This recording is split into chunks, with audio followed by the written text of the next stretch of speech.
Guest na nagpupuno. Pwede lang question. Yes. Ma'am, recently, last year, Name and lugar. Recently, in the last year. Last year. Name and lugar. Name. Engineer Silong, Tacloban City. Ito ma'am, last year, nako'y client. Title property, pa-approve, approve siya, pataytulan lahat. Ang problema, gin-apply niya sa city planning or building permit ba? Ganyan. Samko siya kay Kalsada? diri ko no na-conform ay yara city planning. To put it bluntly, diri niya rin recognize kay paray ko no permanent mayor. Sa una nga panahon, mupirma si Mayor. Alayon lang gud pag-update ay ira, tagahihan aton daw. Nga mupirma pa ba ang Mayor sa plan? Dili na ba yan? Ang nga ni nagkakaproblema yara tira mga building niya. Basin government land or subdivision nga sa city. Oh, Mga ni kay itong property man niya. sige pangayo basis nganong dili sila mupirma. Para lang. Ingon na lang ana. Unsay basis nila? Kay ato kuan. Kaya nag-provide na sa 4 meters sa right of way. Tapos ang gusto nila is minimum na 6 meters. Oh, mao na diha ha. One time ang taga city planning ningari sa office. Na-survey na approve ang road right of way is 3 meters. Ang front nga building na exceed nga rin ikaunan ang kalsada. Nahimo na lang 2 meters ang road right of way.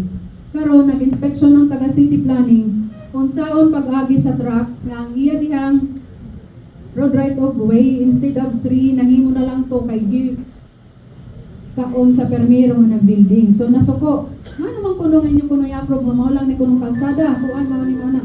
Kung dili may makapugo sa tag-iya kung maura na i-allocate nga kalsada. Not unless housing project ini. Kaya natay standard nga road right of way with entrance 8 to 10 meters.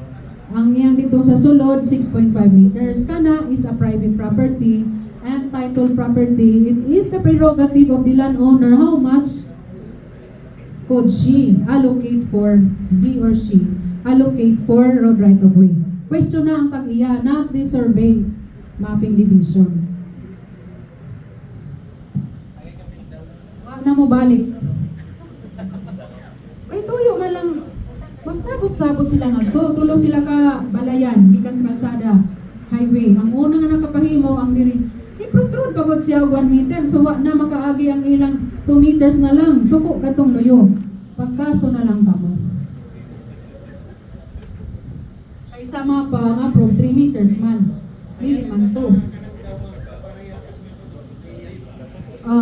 Daw 2025-12 ato na i-print, suwata nato ang city planning. Ug hain diha nga balaog ibutang nga mupirma ang city mayor.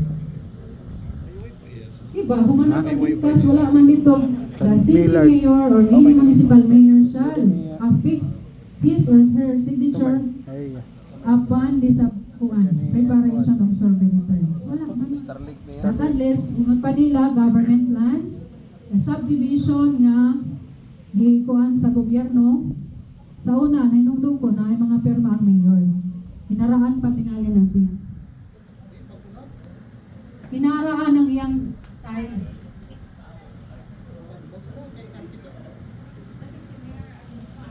Sige, atong siyang istorya ko sa iyang. Oh, dapat lang.